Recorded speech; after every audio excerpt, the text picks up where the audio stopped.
you got to realize that whatever you're doing, you're competing with somebody. What is it that gives you an advantage over your competition?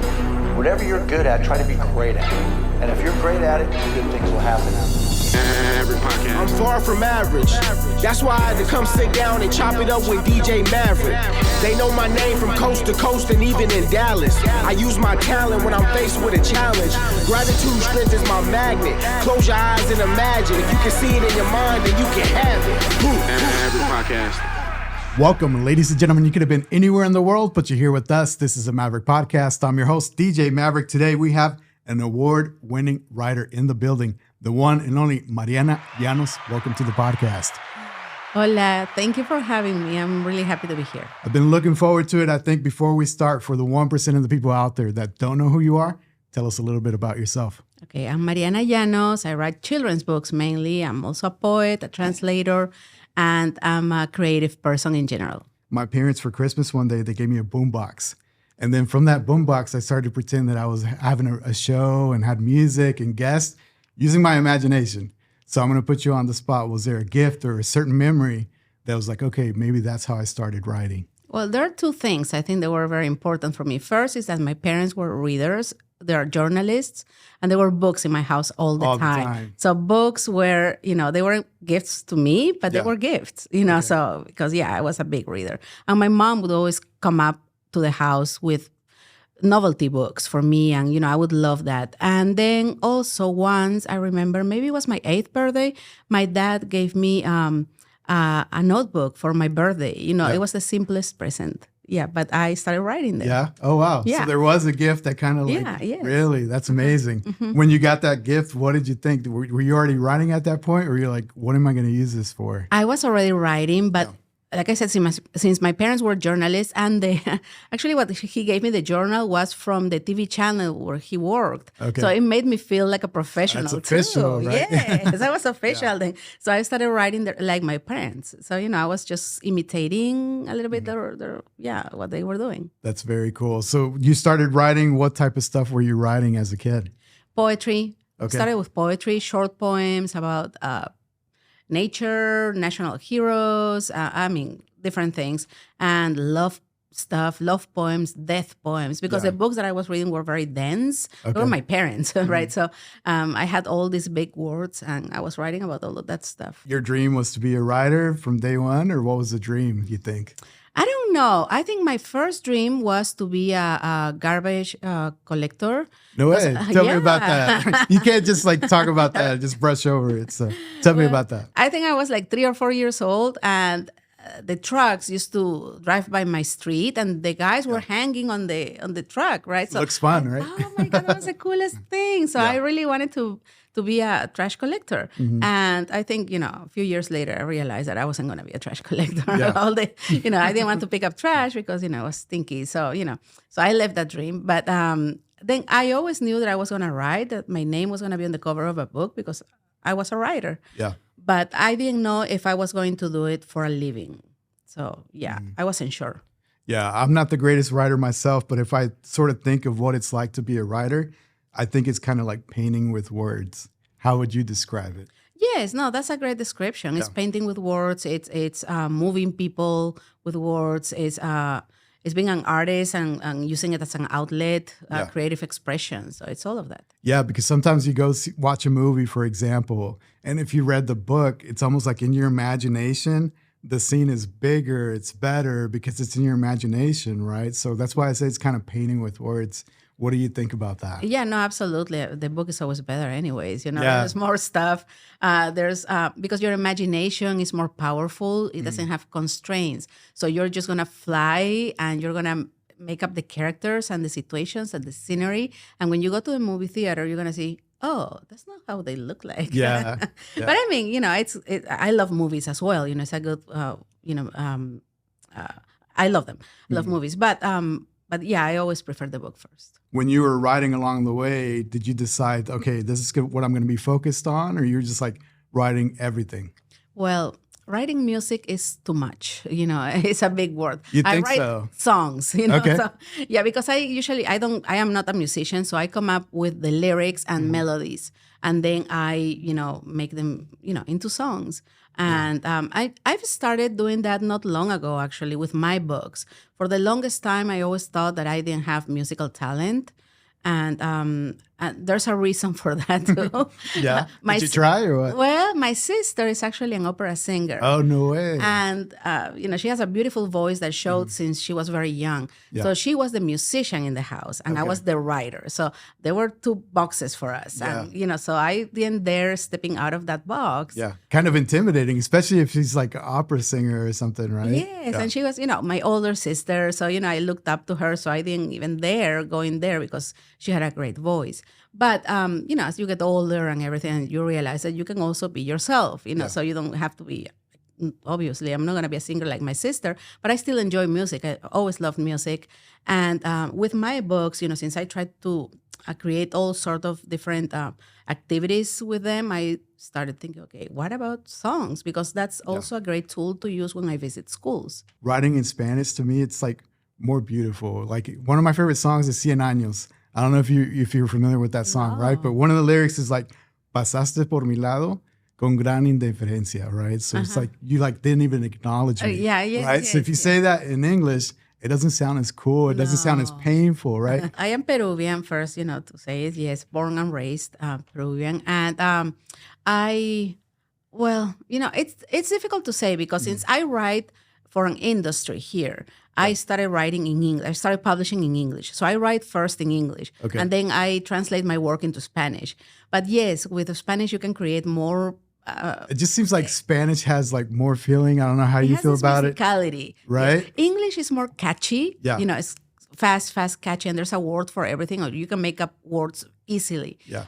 But Spanish has this musicality, this rhythm, that is hard to imitate. Yeah, to me, it's almost like the Spanish lyrics on a song, for example, they almost like jump at you. Like you can feel the pain or the love or something. Like there's like a deeper sort of feeling, if you ask me. Especially if you're talking about Jose Jose or Camilo Sesto, Exactly, the oldies, right? So beautiful lyrics. Yeah, yes, definitely. Absolutely. Did you decided to do a sort of solo publisher, or did you work with somebody to get it published? Walk me through that first project. Well, at first, when I first started, when I decided that I wanted to publish a book, I was already here in the United States.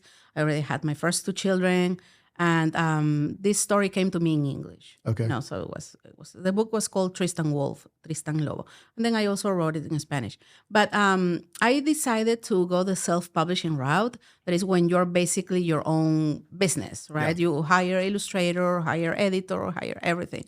And I did it for a few books. Actually, my first 8 books were self-published. Oh, wow. But after that, I decided that there was a little bit more for me. Mm-hmm. And I said, the problem with self-publishing, for anyone who is familiar with this, is the distribution. Okay. Because it's very hard to get into schools, even though your books are on Amazon, there are hundreds, thousands of books on Amazon. True. So it's very hard to be discovered. Yeah. So I'm ambitious, so I wanted to reach farther. And so I decided to pursue the traditional publishing route, which means that I looked for a publisher, an agent, a publisher. So now that's the way I publish. I have a publisher, I have a literary agent, and, she sells my work to different publishers. Okay.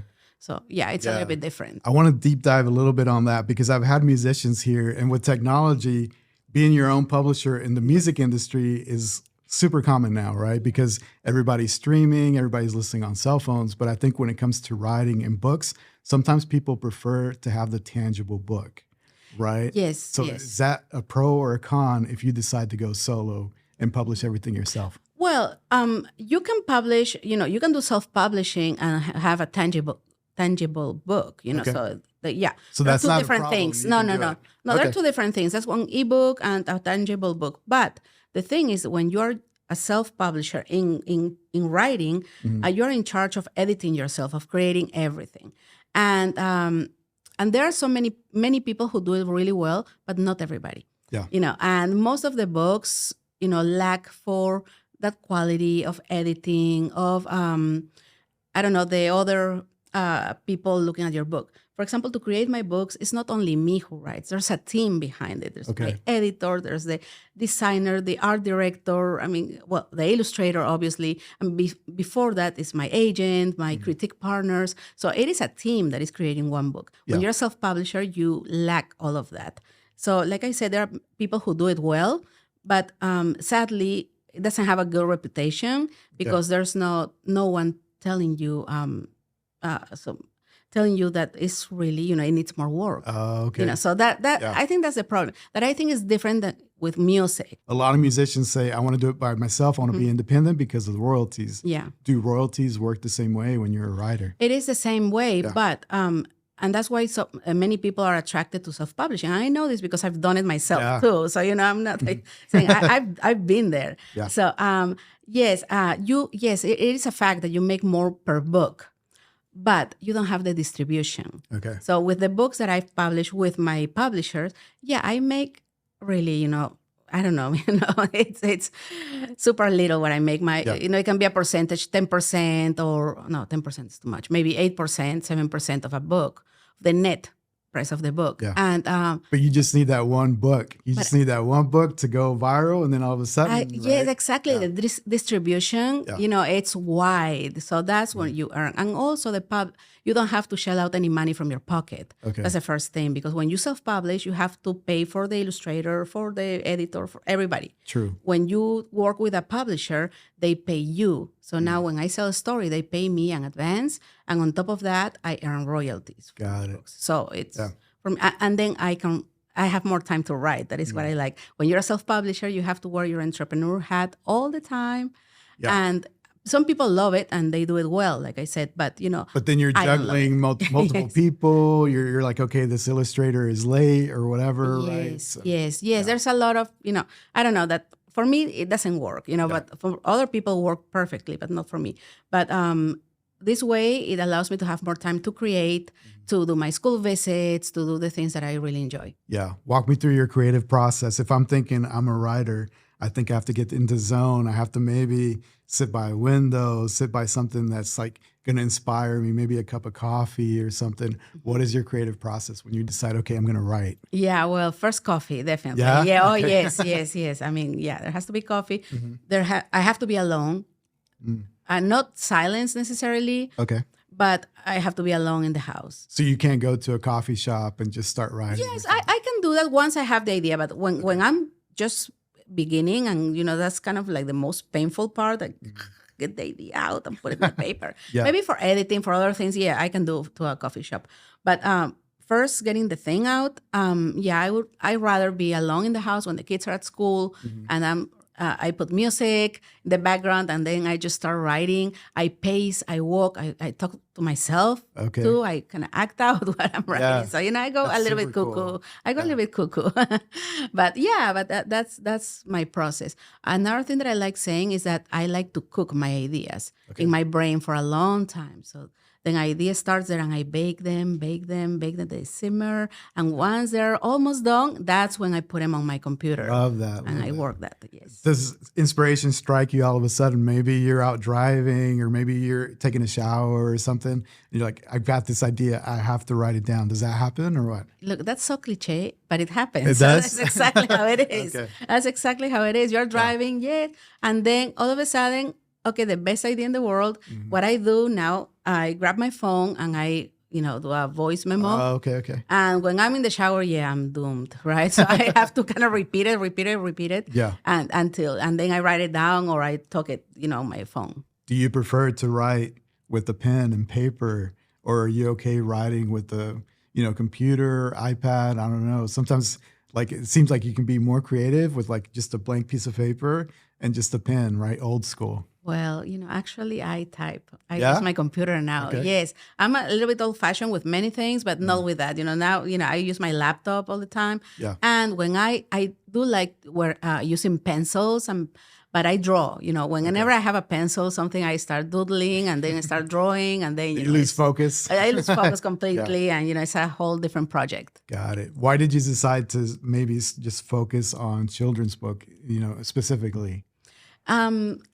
I don't think I decided that. I think it chose me. Okay. And I've always written short stories, tales. Protagonists were young, and these adventures that are tales, are cuentos. Yeah. So that's always been my voice. So I'm just following my voice, and my voice has always been kind of young. So if we talk about Vampirita, yes, it's about a vampire, but it almost could be like this is a person that's in a strange world and they have to adapt and people view her as different, right? Is that what you had in mind with Vampirita, for example? Of course. The stories have to have layers to them because the characters can be just one-dimensional, right? So, just a vampire and that's vampire stuff, right? She's a kid. Yeah. And with that, it allows you to connect with the reader too. So the kids, are not going to identify with Vampirita because they're vampires. True. They're going to identify with Vampirita because they're children and because, they probably also moved.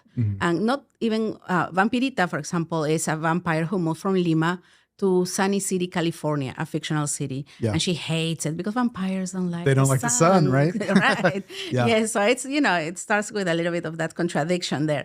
And but I think kids, not even immigrant kids, but all of the kids who have moved can identify with that not wanting to leave, your home, your friends, your neighborhood, and all of that. So, so there are layers to the characters. Yeah, I thought that was super interesting because to me, it almost seems like if you're a kid and you're reading about this vampire, it's almost like an easy way to talk about a more difficult topic, right? Like maybe you don't fit in or maybe you're different. If you wrote a book like that, a kid's going to be like, well, I don't want to read this. It makes me sad or whatever. But if we're talking about a vampirita, it's a cool story. And then they start to identify some of those themes with that, right? Okay, this is the thing that differentiates a person who is a writer with a person who is trying to teach lessons. Okay. I don't teach lessons. Yeah. I'm not trying to indoctrinate anyone. I tell stories, right? So in your stories are, like I was saying, layers, and they're also messages, obviously, because we all have, stuff, that we want to communicate and convey, but it's up to the reader to take those messages. It's not up to me to tell them, hey, this is what you're going to take from my book. Yeah. They are going to get their own lesson and message. I love that. Have you found that the kids identify with the vampirita and they're like, well, hey, I kind of moved to this new place too, and I felt like a vampirita, right? I felt like I didn't fit in. Have you heard those kind of messages? Well, I had my first virtual visit with a class in California just a couple of days ago. And this was a bilingual class. And the kids read the book in Spanish with the teacher. Okay. And they treated me like a superstar when they saw me on Zoom. So, cool. So they had the book and they were, but man. The thing that they identified with the most is that Vampirita is sassy. She's very sassy. She's not perfect. She's not the perfect kid who's going to do everything right. All the contrary. She's grumpy. She's sassy. She doesn't like people. That's funny. So it's a flawed character. And I think us as we're flawed. Yeah. So, and kids know that. And I think they were attracted to that character because of that. But she learns to, I'm not going to spoil the book, but she learns how to manage the situation and to live with it at least without changing her essence. So I think that was the biggest takeaway. I was surprised about the things that the kids picked up, actually. There's a scene where the mayor of the city gives Vampirita's mom the keys of the city. And, he is batting his eyelashes, and she says, oh, he's like the galán of my telenovela. And the kids were, what's going to happen between them? Oh, no. So I go, wait, you have to wait for the next books. Yeah, everything that's going on politically, right, it's difficult. So having a book like this might be helpful, right? Absolutely. I think, whenever you have representation, it's opening the world for children. So that's what I also, if I indoctrinate anything, is that, let's be open, let's have characters who are different, who open up worlds, who are going to teach you about a different place. Maybe many kids haven't even heard about Peru. Yeah. So they're going to ask, where is Peru at?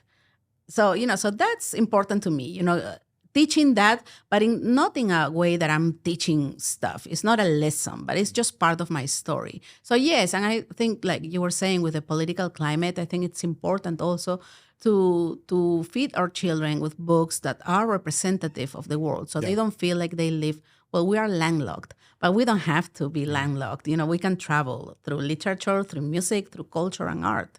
Yeah. How about yourself, being an immigrant writer? what are some of the challenges that come with that? We're kind of talking a little bit about that off camera, but tell me, what are the challenges? There are many, I'm sure.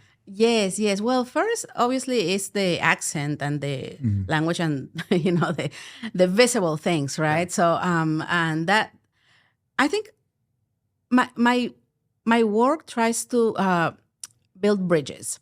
And sometimes when for example, I introduce myself to a teacher, to a person who could invite me to a classroom to buy my books, the first thing they will tell me is, oh, this person in the South Side has a class, with a lot of Latino kids. They would love that.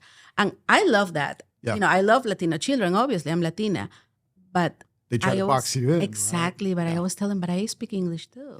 Yeah. So what about the other kids? And I always find that whenever I'm invited to a school where they don't have diversity at all, they're all, white kids, and they need it a lot, and they love it, and they love this representation. So, it takes, especially the adults, to open up a little bit, that let's not box people and don't pigeonhole them, because, we can build bridges. Yeah, I love that. When you write a book, do you write an English version and a Spanish version? Is that what you always do? Yes. That's what I try to do, and actually work it out in my contract.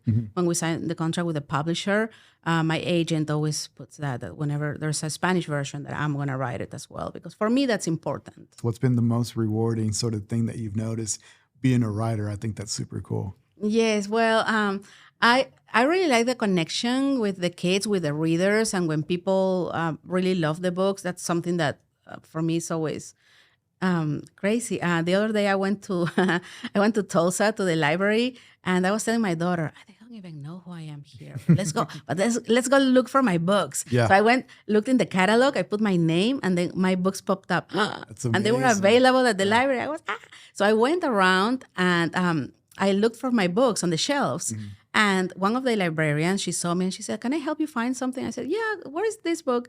And she was, oh, well, it's not here. It's already checked out, but I can put it on hold for you. I said, no, it doesn't matter. I'm the author. I just wanted to take a picture. And she was, oh, are you Mariana Llanos? I'm like, yes. Oh, wow. my God. So they already knew. And that was really validating, so that's what it is. It makes me want to keep on going. Yeah, let's talk about that and the importance of reading, right? Because if you think a lot of kids right now with technology, you always see a lot of kids with an iPad, right? So tell me, how did you it sounds like you grew up with, books and reading around you, but how do we do a better job with kids now to encourage them to read more? Well, I always like saying that technology is not the enemy. So, trying to fight it is like my grandparents telling my mom that the Beatles were, evil, right? So, True.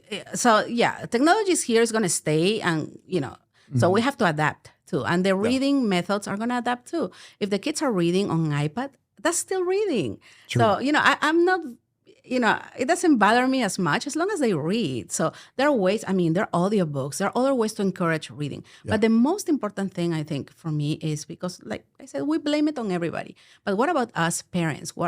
How are we showing our kids that reading is valuable? Are we buying books? Are we taking our kids to the library? That's free. Yeah. Are we taking them to festivals? There are many activities. I've participated in activities made by for example, the Metropolitan Library System, where only 2 or 3 families showed up. Okay. Events free completely for people. So Are we doing our part? And also the most important thing is, if we tell our kids, you need to eat broccoli because it's delicious, but we don't eat broccoli, our kids are not going to eat it. Right? Yeah. So, if you want your kids to read, then go ahead and read. Super valid. I'm big into technology, so I love your answer. Have you ever explored technology with your books, right? Because if I'm thinking about ideas, maybe they can scan something on your book and then they show Vampirita like a video or a character or something. Have you ever explored anything like that? Well, I don't do it because that's my publisher's job.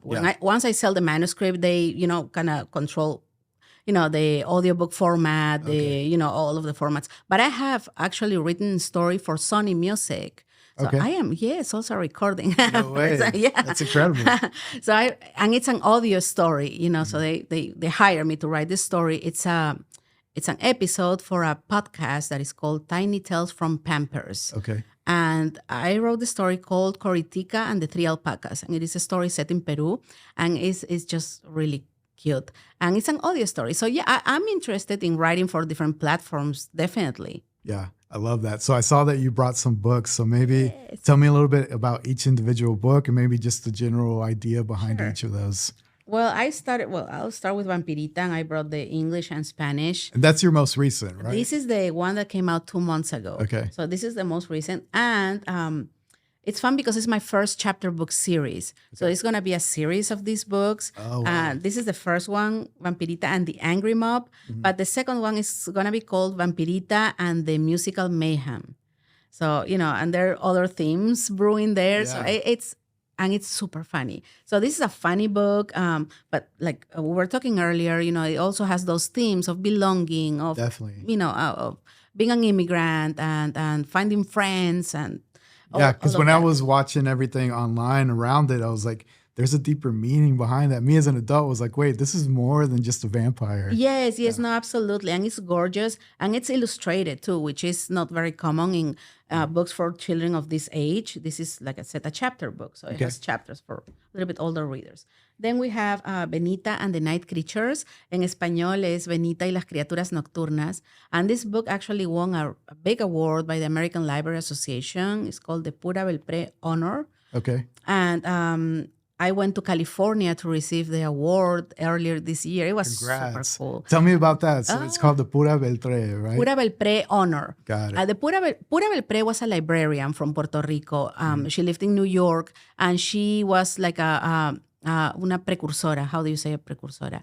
She was a person who opened up her library to bilingual books, to start doing storytelling in Spanish. So she was very influential in the Spanish-speaking community there. She was in New like York. in the forefront. Like what years are we talking about? I don't really know. Okay. Yes, I don't really know. But this award is named after her. So, and she was, I don't know if I said it, but she was from Puerto Rico. So, this award is named after her. So there's a Pura Belpre Award. Every year they select a title that, and then 5 honor books. Okay. And my book was one of the honor books. Wow. So we go to the ceremony, and it was super cute. It was super cool. What can I say? You feel like a celebrity. Yeah. At least for librarians, you're a celebrity. That's awesome. So once you make that honor list, do libraries sort of like you're on their radar all of a sudden? Yes. They start inviting you? Yeah. Yes. Actually, yes. That's what it means. And that's the importance of these awards. It's not the ego or the pride. It's because it allows your work to be closer to your readers. The exposure. Right? Yeah. Yes. And also, tells people, okay, this is, what people want. And, so this is a super funny book. It's short. It's a picture book. The illustrators are from Peru. They're called Cocoreto. No way. They're a team of husband and wife. And, the creatures are from Peruvian folklore. Yeah. So here you have El Cuco, that is like El Cucuy in Mexico. It's El Cuco, we call him in Peru. Tunche, Supay, Yanapuma, that are creatures also from Peruvian and Andean folklore. I love it. It's super colorful. And I don't know if it's meant to be, but I see a theme with all your books. I don't know if that's on purpose or not. You tell me. Well, the Peruvian theme, it is a theme. It's not on intentional? Or, no. Okay. It's what comes out from me, I guess. Sure. My peruanidad, it kind of exudes from everywhere. It makes you unique. It does, I guess. It helps me explore, who I am and the things that I love and the things that I know about. Yeah. And so it makes it more authentic. And then my latest publication is not, this is called A Treasury of Traditional Tales. So this is an anthology of different stories. So this just came out also like a month ago. Okay. And I have a story here. It's called Pachacamac and Pachamama. And this is what is that? It's a traditional story from Peru that I retold it in English. And it's a super cool story. So so I'm happy about all these tales and things, because I am also big into history and folklore and culture. So it allows me to explore all of those themes. What about Peru back home? Are you on their radar? They're like, okay, there's this writer that's putting us on the map, right? Well, no one is a prophet in their own land. That's right? true. That's what they say. But actually, I have one book that I didn't bring it here. I thought I had it. It's called Wrong Little Chasqui. It won a lot of awards here too, including the Oklahoma Book Award. And it was a publisher in Peru Peru bought the rights to publish it there. So it's called Corre Pequeño Chasqui, and it sells in Peru. And I know it sells really well, and a lot of people contact me and tell me how they like it. And, they do a lot of storytelling with the book. So I'm really proud about that one. Yeah. I think what I love too about technology is, like, let's say if I'm into music, I can follow someone on Instagram, for example, and I can reach out to them and I can see what they're like as a person. Yes. Do you do that with your social media and show behind the scenes and, talk to the community, that sort of thing? Absolutely. Yeah. I love reaching out. Well, I love when people reach out to me and when they tell me what they like. I write poetry too, and I have a few poems published in journals, and especially for high school kids, middle school kids, and I get them. They contact me all the time telling me, I really like your poem. I'm going to use it in my project. Can you tell me a little bit about yourself so I can use it? Wow. So I always answer, always, especially when they're children, so I want to help them. And yes, when people tag me, when they share my work, I'm always happy. So I always like to create content also to show them what I do. Yeah, it's just a magical time that we live in, if you ask me, because you mentioned the Beatles, right? Mm-hmm. So imagine if I'm a drummer or somebody and I look up to the Beatles. Imagine if they would have had social media and they could reach out to the drummer and say, hey, I'm a big fan. And then they can see, okay, besides being a drummer, he also likes to ride bikes or whatever. They get to know them as a person, right? Absolutely. And I think that's the big change also in literature. I think some people think of literature as, kind of snobbish thing, and the writer with their, their cigarette and their, the typing. Too cool. Right? Yeah, yes, and then, in a cave somewhere else, just creating, a person. Yeah, but I don't think that's the case anymore. And the more approachable you are, I think it's going to be better for your work. You're going to get inspiration from people. You're going to get a feeling of what they like too, so you can create better. So that's why I like to make myself approachable to people too, because I write for them. Yeah. So, it doesn't make sense that I'm not there for them. I love that. I mean, I know you said that a lot of writers nowadays aren't the same, but I do see a lot of writers, they write something and they disappear. You never hear years and you're like, okay, what's going on? You don't know, right? Yes, no, that's hopefully that will never be me, but now I just enjoy it. I enjoy sharing and listening to stories of people who enjoy my work. Yeah. What I love too, following you on social media, you go to different places and you read to kids and you show up to all these different events. What led you to start doing that? What was the curiosity behind that? Well, part of my work is doing school visits. So I visit schools. Schools hire me because I have a program. I don't only sit down and read, but I have a program with my books where I talk about being a writer, being creative, and we have music and, do a whole little show. No way. So it's like a play sort of thing? It's not a play, but I would call it a performance, depending on what book it is. Because, for example, the Benita and the Night Creatures, it leads itself for a performance. There are all these creatures and the sounds and everything. So kids love to see me doing that. But it is a little program that I do with the schools. Mm-hmm. So they hire me. For example, tomorrow I'm going to be in Moore doing a family literacy night. So I'm doing a lot of that in different schools. And I'm going to visit several schools. I was in Ohio. I've been in Wichita Falls last week. Yeah, so I'm doing a lot of stuff. It is busy. But I started actually with my first book in 2013. I discovered the magic of Skype at that time. We didn't have Zoom and the pandemic and all of that. True. So, but that was something that interested me. And the Skype had a platform called Skype in the Classroom, where classrooms could connect with professionals. So I started using it, and I visited a lot of classrooms virtually before anyone else did it on Zoom.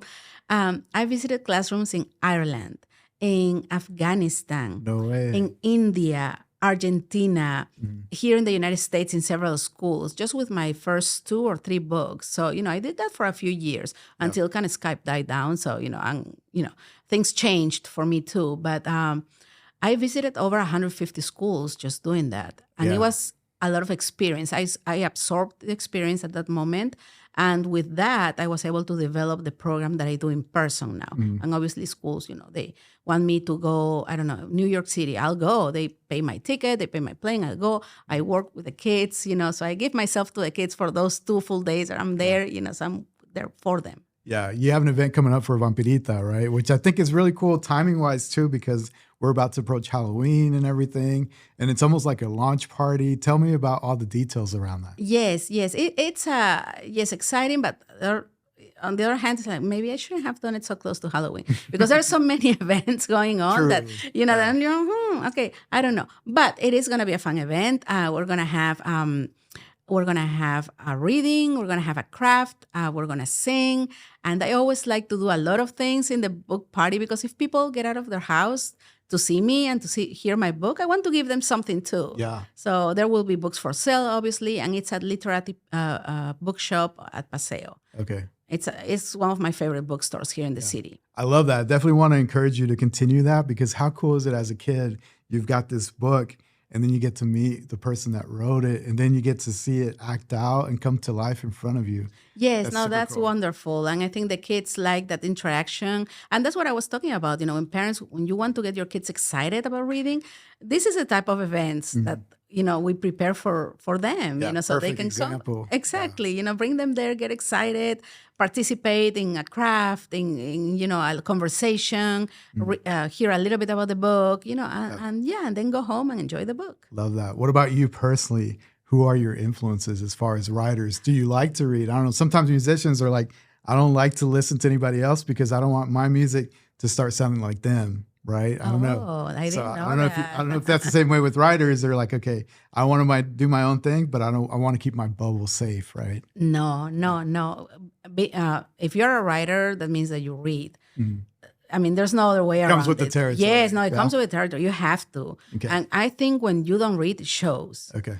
So yeah, you have to read. And actually, it's good for you to read other people's work because not because you're going to be influencing the theme.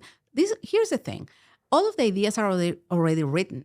So there's not going to be original ideas anymore. What's that quote? There's nothing new under the sun. No, there's nothing new under the sun. What is going to change is your vision of it, your individuality. You are going to bring your own point of view, your experience, your culture, your background, all of your experiences into that, piece of writing. So, if you read many books nowadays, they're all Romeo and Juliet. Many at least are Romeo and Juliet or some version of Romeo and Juliet. But what makes them different is the way we write them, and there are many other factors. I really enjoy reading children's literature, obviously because it's my field, and I follow Margarita Engel. She's a great writer, and she's Cuban American. She lives in California, and I stalk her. I totally stalk her. In a good way. Oh, in a good way. Yes. No, I really love her. She's generous. Also, with this, we were talking about being approachable. Yeah. She is very approachable, and she's just a great person and a role model for many writers. So I look up to her. And then I also like Reina Grande, and she just came actually to Tulsa the other day to receive an award and to give a talk. And of course I went because I love supporting other writers too. So, that's something that I always do. So there are many that I follow that I want to be like them. And I just like to hang out with them because I wanted to rub it off. How do you go about expanding that vocabulary where you're like able to paint more pictures? Reading? That's reading. That's exactly what reading does to you. It expands your vocabulary, your the way you think about sentences, the structures you think about the sentence. It gives you ideas. So actually you find inspiration in other people's books. Okay. And then you create your own ideas, your own stories. But reading is fundamental. Also, many of the books, for example, what I create, for example, the picture books, Benita and the Night Creatures, this is a picture book, and picture books have like a little structure to them. So you it's not only beginning, middle, and end, but it's also a little structure. There are 3 things that happen, and so those things kind of get glued to your mind when you read. You don't even think about it, and you start writing in that structure. So reading is super important, especially for new writers, but for anybody really. So, Are you limited to the number of words that can be on each page? Is it difficult to narrow it down to just like maybe 1, 2, 3 words? No, it's not. It's not so much that I have to count how many words are in each page, but yes, picture books are short. Yeah. So no more than, let's say, 500 words. We all know that kind of. It's not a rule, but no publisher is going to publish a picture book of 2,000 words. Like, this isn't a picture book, it's a No, novel. this is not a picture book Yeah. or write something else. Exactly.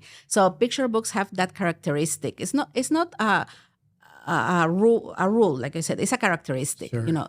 And also in picture books, you don't say what the illustrations are going to convey because they are picture books. That means that there is going to be a marriage between pictures and words.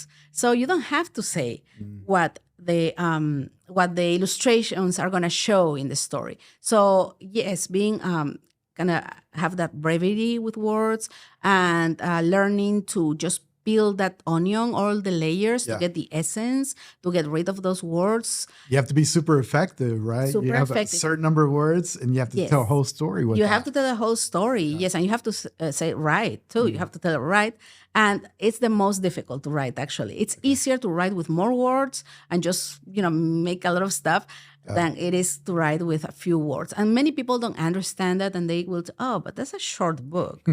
You write for children. Are you gonna write something, big books?" I mean, hello, this is also a form of art, and it takes a lot of training actually to be able to write short. So I think I really like writing picture books, and I've had to learn to master that. It's not a formula. I would call it that structure and that way of writing. Yeah, I was curious because if I started to think about that, it might be more challenging to do a picture book. You might think that it's easy, but like you have to tell a whole story, and you have a number of counted words that you can use for that story. Yes, no, absolutely. That's you cannot be worthy when you write a picture book. That's what it is. You have to cut. Yeah, I think I saw on your website you were also a translator. Yes. So did you do that as a career, or when you say translator, did you mean that because of your writing, your books? Tell me about that. How does translation come into the story? Well, I've also translated books by other writers. Okay. I've done the last book I've done. Well, I've done a few books now, so I have several coming up in the next few years too. But I've done a few, and it is a job that I really like. But I am kind of picky on my projects, because I really have to like it. I really have to love it to be able to translate it. And I translate only from English to Spanish because I feel more confident that way. Okay. And so I don't do the other way, the Spanish to English. No, I don't really want to do that. So I just want to specialize English to Spanish, children's literature. That's it. Okay. So I've done also a graphic novel for the MIT Press, and I've worked really beautiful books. But for me, the most important thing is that those books are well written in English, because that makes my job easier. So if I have to this doesn't even sound good in English. So, how am I going to translate that? So, I'm kind of choosy with my projects. A lot can be lost in translation. I see that in movies all the time where they're like, say one thing in English, and then you watch it in Spanish and they're saying something completely different. Absolutely. Yeah. And it is a responsibility for me too, because these authors, their publishers are trusting me with the author's work. So I always think, what was the author's intention when they were writing? So I keep that in mind when I'm translating, because I'm not going to translate it literally. So I'm going to create a new sentence, but it has to say the same as it's saying in English. So I always watch that, and it bugs you. If you know English and Spanish and you watch the translation, it bugs you because they did not say that. Why did you just boil it down to this, short Spanish sentence? And it's like the voiceover. I think sometimes they get lazy with the voiceover. Yeah, I think so. Yeah. Well, you'll probably have to match the lips, right? True, so it's probably what it is. Yeah. But with books, it's more to that. And sometimes, Spanish uses more words than English. So, sometimes, you don't want to be wordy either, so you have to keep it short as well. So I like it. I think I like challenges. I like to challenge myself too. And that's something that I find, a lot of enjoyment doing, and I think I do it well. I'm not humble, by the way. So Love that. I love the confidence. Tell me about the songs. Have you given a song to an artist? Has any of your songs been recorded? Tell me about that. Well, I write songs for my books, and we have recorded, I think, almost all of them. So there's one for Benita. She has her own theme song. Okay. My daughter sings it. No way. And we have a friend. He lives in Barcelona, and he did the music for us. And so it was a little bit of home studio recording inside the closet. Did she right? get the opera skills like your sister? Is she a singer? She's a singer. She goes to class in SAS, and Okay. her major is actually vocal. She's a vocal major, so she sings really, really pretty. And she's also, she also plays the guitar and the piano and everything. So she has the musical genes. Yeah. And she helps with the songs as well. So she has also another song for Vampirita. Okay. We have one song, but we just came up with a second song for it, and we're gonna sing it at the book lounge. So it's gonna be fun. This one is more like the Addams Family one with okay. the snapping, Yeah. so people can follow along. So it's super fun. But I have a lot of fun doing that, and I don't want to stop. So I've started discovering. Well, I've learned that you're never too old to discover new passions and to discover new talents. I love that. Yeah. So, I believe that too. Right, it is true. And, you always think, well, when you're young, you think that older people... Or you think that when you're young, I think you're going to conquer the world, right? Yes. And then what I notice sometimes as we get older, we start to give up on our dreams. Yes, Right? yes, absolutely. I think, yes, no, that's absolutely right. I already did this. I'm too old. Yeah. I luckily I don't have that thought. I always think, okay, there's more. I can do more. And I'm discovering many talents that I didn't know I had, and some things that I wanted to do and I never dared. And now, well, why not? Yeah. That's Do you what want to works. share any of those future projects? Or do you want to keep them sort of, close to your chest until you're like, okay, I'm ready to put it out? Yes, well, well, I paint, do all of that, and I would like to do something with that as well at some point, Okay. Anything that is art for me is, what I want to dedicate my life to, that expression. So how do kids find these songs that go along with the books? Do they go to the website, or is it when they go to these live events, then they get to see the performance of the songs? How do they get sort of in tune with like, okay, this song goes with Vampirita, for example? Yeah, well, I have the songs on my website. Okay. And I try to, well, they're all on Spotify, on iTunes. I upload okay. to all the, Perfect. all the platforms so they can hear at school. They're on YouTube too. So there are no videos, because I do this independently. So I don't have the money to do, That might be a future project. If you think about some Maybe. animations, there might be a series of The animations. sky's the limit. YouTube. So I mean, who that'd be knows? really cool. Absolutely. But I like to give this extra content because I want kids to get excited about reading. And sometimes it happens when you finish that book, you're so excited that you want to see more. Yeah. So, there you have a song, you have some activities on my website. And when I go to schools too, we perform the songs, we play them there so people can find them. Yeah. Have you ever written a song, like a romantic song or a song for an artist? Yeah, you don't sound too excited about that. No? No, well, it's usually product of a broken heart, anyways. Those are the best. Those are the best. Those are the best, actually. I write poetry also for adults, so and usually the themes are love, passion, of that. And I've written a couple of songs, that have to do with, love with other things. Yeah. Because, Have you ever thought this song would be perfect for Shakira or whoever? And you're like, I'm going to see if I can contact her and say, hey, I wrote this song for you. Have you ever tried anything No, like actually, I haven't tried anything like that. But, who knows? Maybe one day I will feel confident to say, okay, I am a real songwriter. Yeah. And, right now, I think I am. I mean, I'm probably not the best in the world, but I can add the title to my resume too. I'm also a songwriter, so.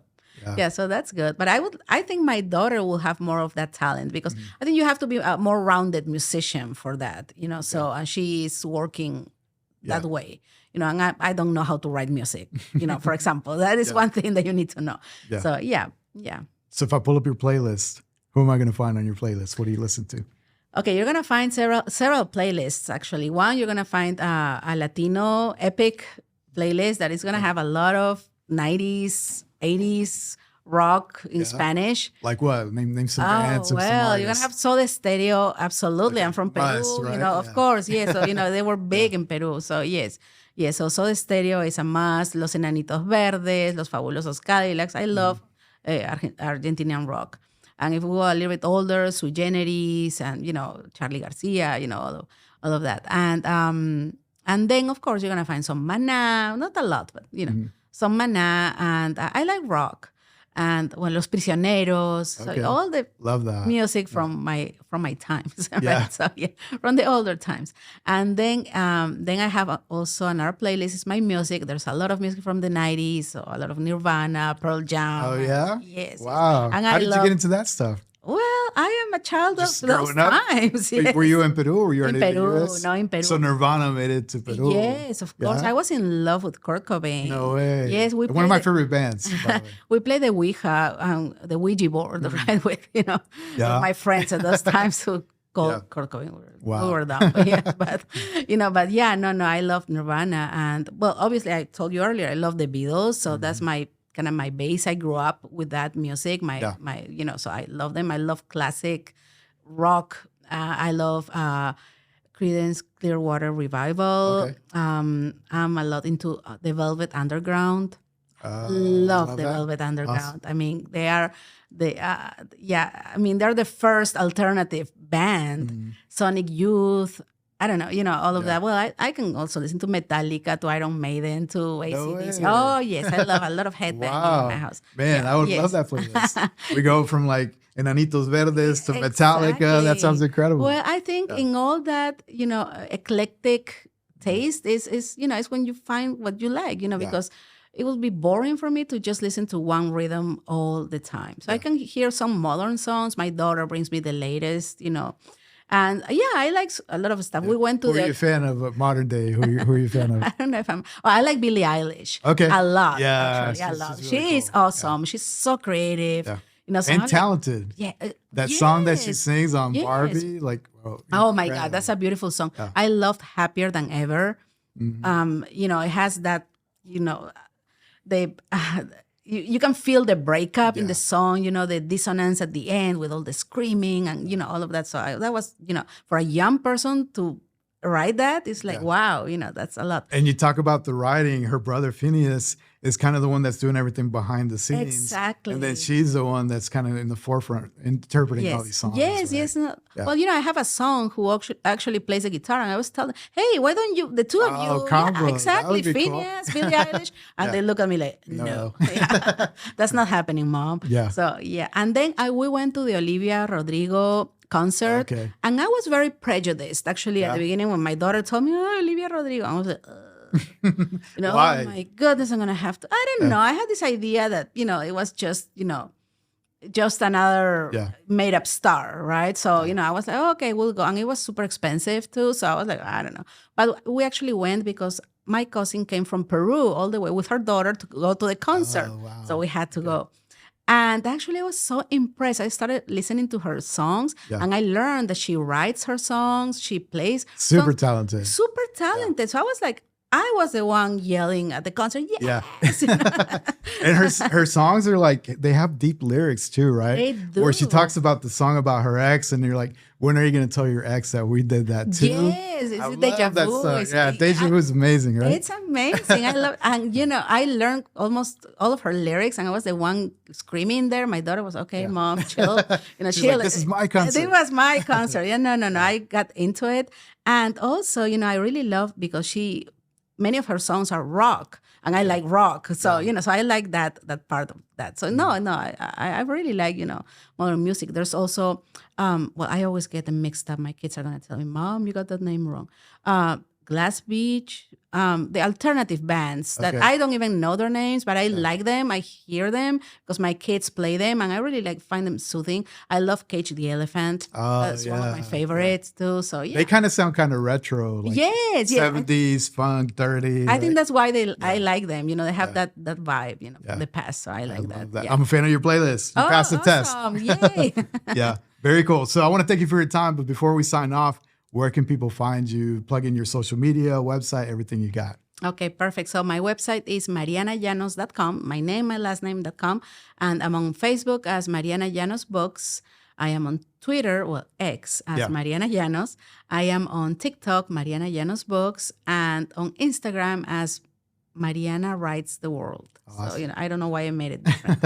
I love it. Sounds like you're all about building that community, which I think is super important, especially in the world that we live in today. Absolutely. And there are many people who reach out to me that want to write as well. Of Of course, I don't have time to give everybody, tell everybody how to publish.